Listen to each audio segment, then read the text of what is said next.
Most people don't know this, but we've always had a Resident Evil 2 remake by Capcom in the style of the Resident Evil 1 remake, at least partially and hidden in a different game, Resident Evil 0. This is the best place to see what a Resident Evil 2 remake would look like if it was remade at the same time Resident Evil 1 was remade. This video is a collaboration between me and miyakolover, so I firstly just want to say a huge thank you to him for helping out with the script. I think it's the first time I've ever co-written something for a video, and I found the process really useful. I think we're both on pretty much the same wavelength when it comes to this, and it's good to have someone to bounce off. A lot of people have been debating what kind of gameplay style the remake of Resident Evil 2 should have. Should it go for an over-the-shoulder camera used in modern Resident Evil games like 4, 5 and 6, or should it go back to basics like Resident Evil Remake and the PS1 games? In this video I hope to outline exactly what made Resident Evil 2 such a good survival horror game, and why the remake of Resident Evil 2 should also be a survival horror game and not an action shooter. Before we go into any details regarding gameplay aspects, I want to give 3 major reasons why both me and miyakolover want the next Resident Evil to be a survival horror game. Reason number 1. Complete global saturation. The market is already infested with games that have identical mechanics of free aim and over-the-shoulder camera, and modern Resident Evil games are no exception. Since Resident Evil 4, it feels like all third-person shooters are now following a standard model. Before you even play the game, you know what the controls will be. Left trigger aim, right trigger shoot. Games no longer come with manuals. Why would they? Now every game feels the same, like there's one universal control layout in the games industry that gets copied and pasted every time a new game is created. Gamers want something new more than ever. It's been over a decade since the last time fans of the original Resident Evil games had a game to cater for their interests, and now more than ever people on YouTube and different forums are supporting fixed camera angles and tank controls, but we'll come back to that later. Reason number 2, no gameplay style is outdated. If people are going to argue that a fixed camera angle and tank controls are outdated, they might as well make the same kind of argument against first-person views in a first-person shooter game, or a leveling up system in an RPG, or say that retro-style indie games are outdated because they adapt old mechanics and graphics of the past. Survival horror was at its strongest around the PlayStation 1 era, and it continued all the way through to the PlayStation 2 era, earning many fans along the way. So just because someone doesn't like the style doesn't mean that it's outdated. It was a different style of gameplay and it was designed for a purpose, which I will touch on later in this video. Reason number 3, fans of the classic deserve a return to survival horror. It's safe to assume that a survival horror remake would sell well considering how well the Resident Evil HD remake did on the PSN, as one of the most downloaded games in the PSN history, and because of its success we now have an HD remake of 0. It just goes to show that classic survival horror is still alive and there are still people who are willing to support it. And it's time those gamers got the game they've been waiting for. If you still want an action style Resident Evil game, you can always wait for Umbrella Corps and leave Resident Evil 2 Remake for the classic fans. Now I'm going to be talking about the gameplay of a survival horror game, saying as a genre is really defined by its gameplay.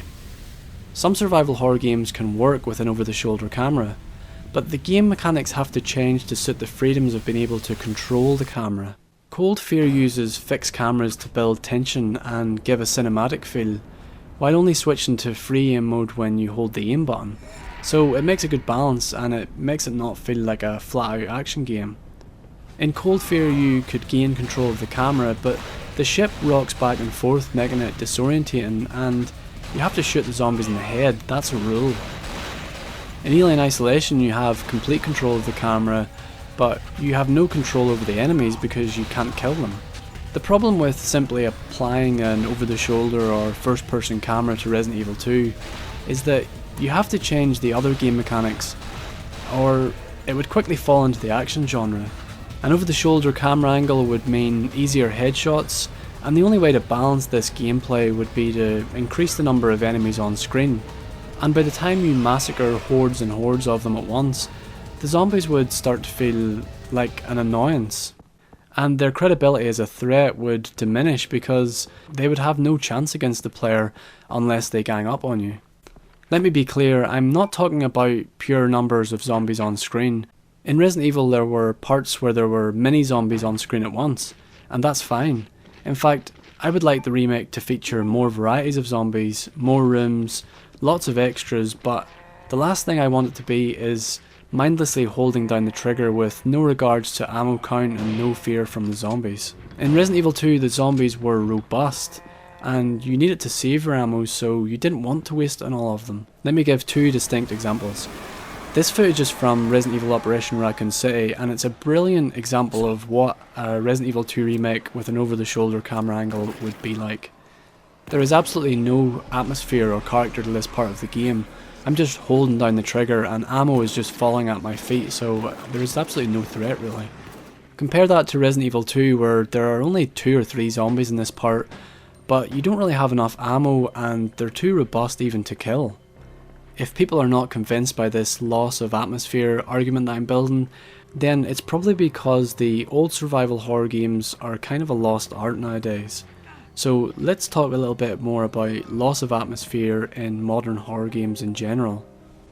Dead Space is the perfect example of a modern horror game.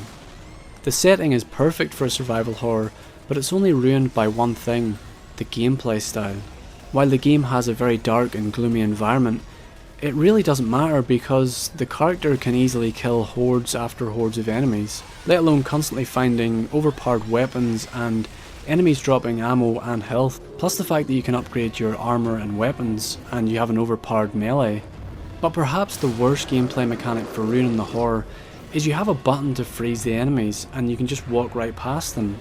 This is like having an auto dodge button. Compare that to how tense it is when you almost run into the arms of a zombie that's standing off screen. But not only do you have an auto dodge button in Dead Space, you have a where to go next button.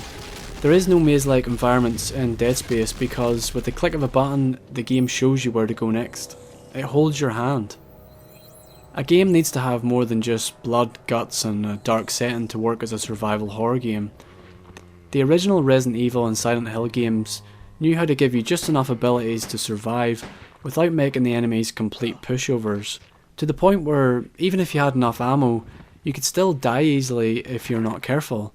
People think running out of ammo in a survival horror game is bad game design. It's only bad when it happens in first person shooters like Halo 4, but not in survival horrors because there's one key difference. You don't have to kill all the enemies. You can just run past them. And in fact you should run past them.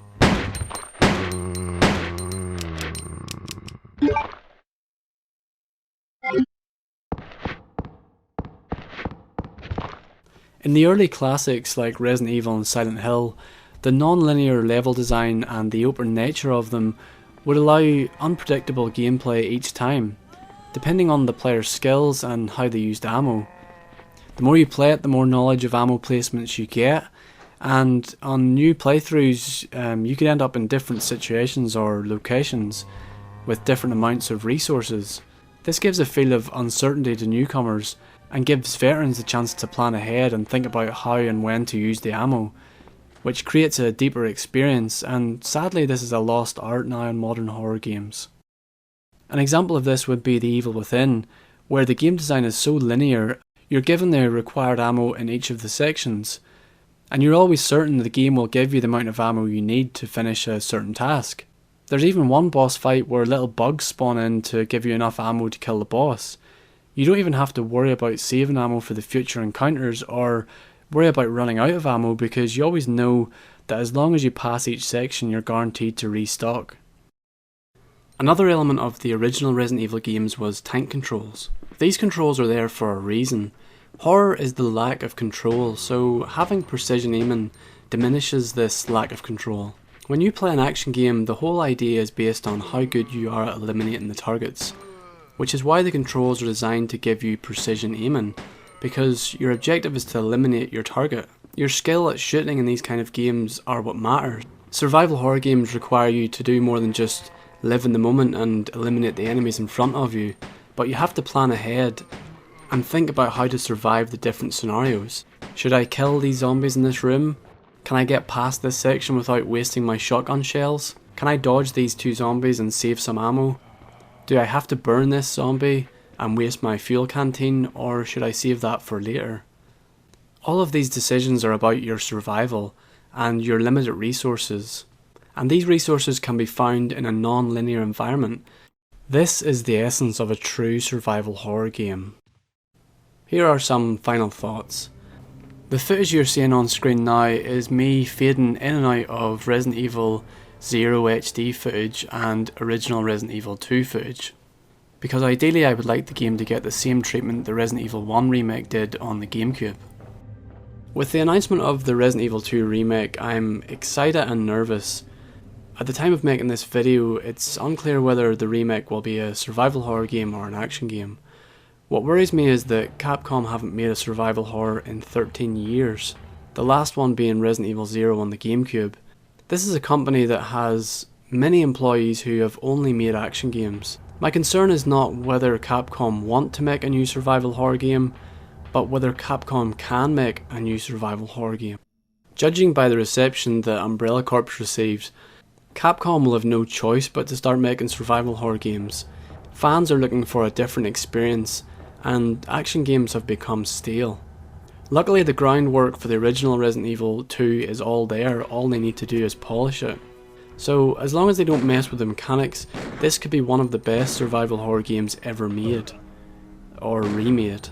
I want to once again thank miyakolover for helping with the script in this video, and I think we'd both like to discuss what you think the Resident Evil 2 remake should have.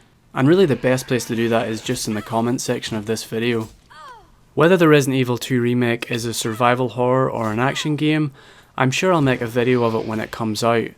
So just so that you don't miss that, please consider subscribing to my channel.